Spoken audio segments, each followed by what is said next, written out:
Rien ne sert de courir, il faut partir à point. Salut les bigleux, aujourd'hui je vous présente un jeu des éditions Purple Brain, le lièvre et la tortue. Vous l'aurez reconnu si vous y voyez un peu, sinon je vous le dis.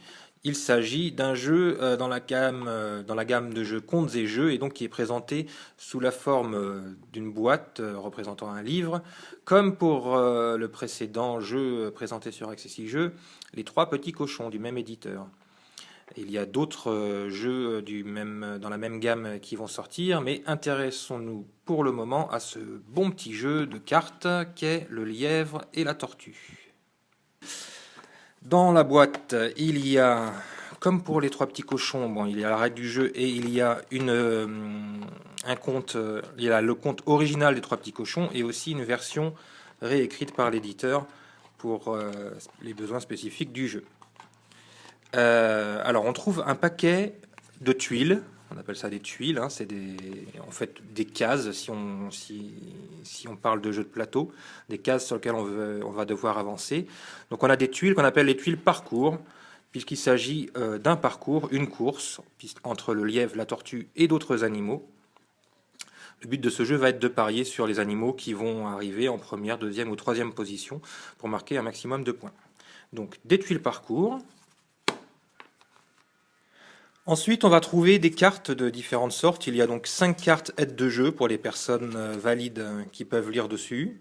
Pour les malvoyants, on se débrouillera autrement. Il y a 5 cartes animaux de départ. En fait, c'est des cartes paris, donc représentant les 5 animaux.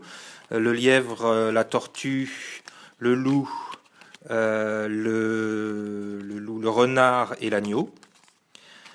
5 cartes paris de départ, et tout le reste, ce sont des cartes représentant tous ces animaux avec lesquels on va jouer et faire avancer les animaux tout au long de la partie. À part les cartes, on trouve également des pions représentant les animaux pour les faire avancer sur le parcours. Je vous expliquerai tout à l'heure les petites modifications qu'il faut faire sur les pions. Donc là, 5 pions de 5 couleurs différentes.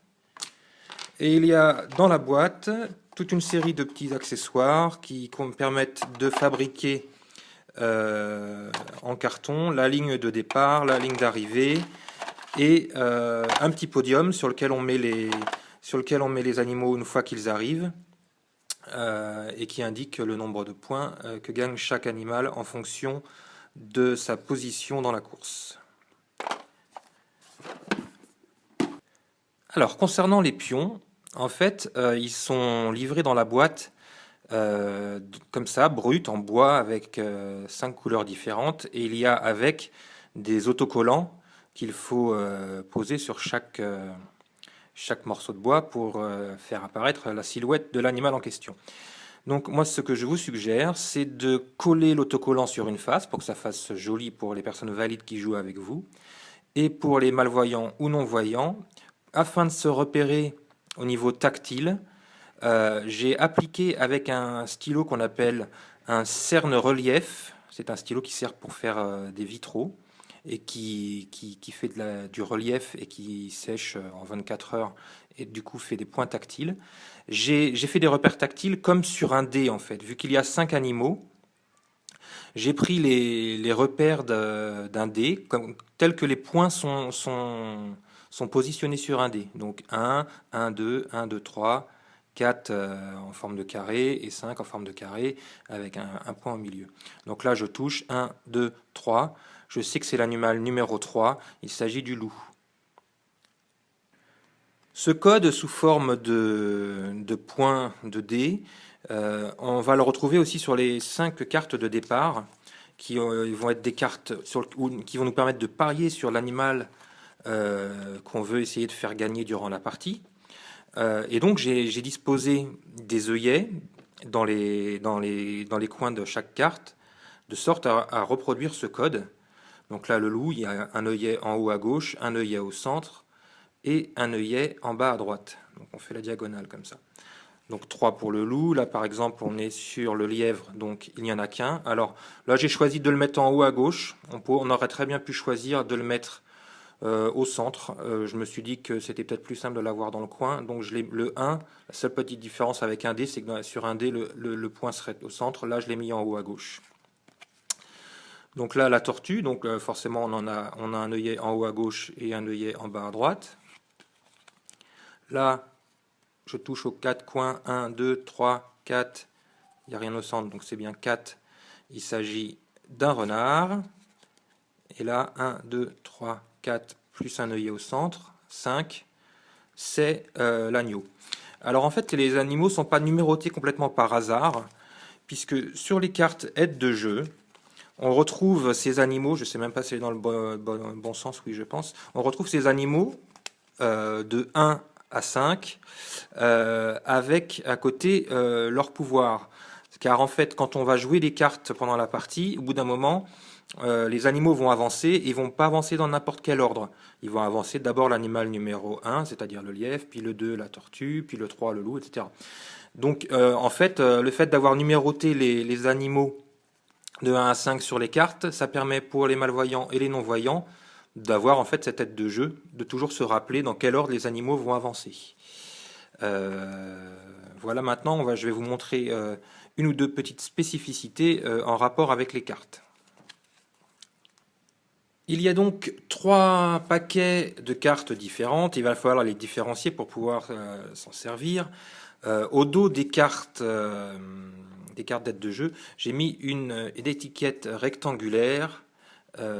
Voilà, ce qui fait qu'en touchant, on sait que s'il y a un rectangle, bon, si vous êtes voyant, vous pouvez faire le tri vous-même, mais si vous êtes malvoyant, vous mettez de côté ces étiquettes, ces cartes avec étiquette rectangulaire au dos qui ne vous serviront pas durant la partie. Les cartes animaux de départ pour les paris, exactement le même système, sauf que j'ai mis une étiquette ronde. Donc s'il y a une étiquette ronde, vous savez qu'il s'agit des 5 cartes animaux de départ. Une étiquette ronde sur le dos de la carte. Idéalement, pour les retrouver plus facilement quand vous rangez votre jeu, vous mettez un petit élastique autour.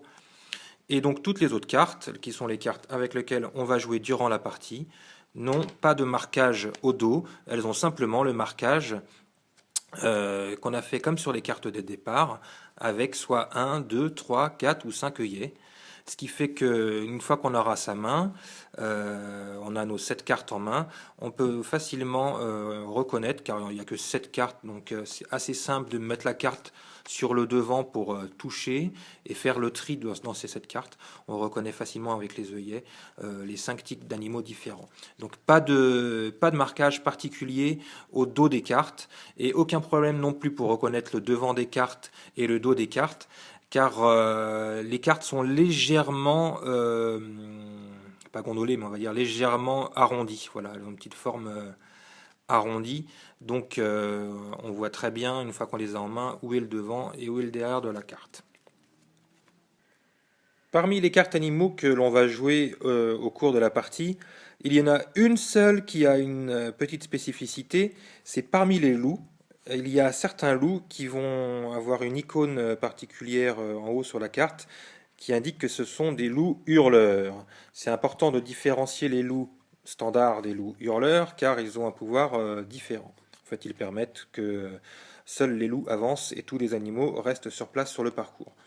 Donc on sait que le loup, lui, son code, c'est d'être l'animal numéro 3, donc un point en haut à gauche, un point en bas à droite, et le point central, au lieu de le faire avec un œillet comme sur les loups standards, pour les loups hurleurs, j'ai fait avec une pastille ronde qui est pleine. Voilà, il n'y a pas le trou de l'œillet, donc on sent tout à fait la différence entre un loup standard et un loup hurleur. Alors concernant les tuiles parcours, en fait, elles sont recto verso. Et elle représente soit une route toute droite, soit un virage. Moi, je pourrais même pas vous dire là, en fait, si je suis côté virage ou côté route, toute droite. En fait, on va construire un parcours. Mais en fait, chaque carte, chaque tuile représente une case. Donc, quand on est avec une personne voyante à la table, elle va pouvoir, et tant mieux, se faire un joli parcours avec des virages, faire un parcours qui graphiquement a du sens. Si vous êtes avec des personnes malvoyantes ou non-voyantes, euh, enfin si vous êtes que entre malvoyants ou non-voyants, vous aurez que faire de savoir si graphiquement il y a un virage de représenter sur la carte ou pas. Donc ça n'a pas vraiment d'importance en fait de faire un marquage particulier sur une face ou une autre pour reconnaître si c'est une route droite ou un virage. La seule subtilité qu'il y a, c'est qu'il y a trois tuiles parcours dans le jeu sur lequel il y a un ruisseau. C'est un ruisseau sur lequel notamment l'agneau va devoir s'arrêter et ne pas pouvoir avancer en cours de partie. Donc ces tuiles avec un ruisseau, j'ai mis une simple étiquette dessus, une étiquette adhésive rectangulaire, juste à l'emplacement du ruisseau. Comme ça, au toucher, on sent que la tuile est différente des autres. Voilà, c'est les trois seules tuiles, 3 fois dans le parcours où le mouton va devoir s'arrêter. Voilà, donc c'est un bon petit jeu de cartes où il y a que des cartes à jouer et des pions à faire avancer de case en case, donc vraiment pas compliqué à adapter. Le reste que dans la boîte, les personnes voyantes pourront facilement construire le petit podium ou la ligne d'arrivée, etc. Mais ce n'est pas des éléments qui sont indispensables au jeu, c'est-à-dire que si vous êtes malvoyant ou non-voyant, vous n'êtes pas obligé de fabriquer ça pour pouvoir jouer au jeu. Sur le podium notamment, il y a un nombre de points qui est indiqué. Ça sera indiqué dans la règle du jeu.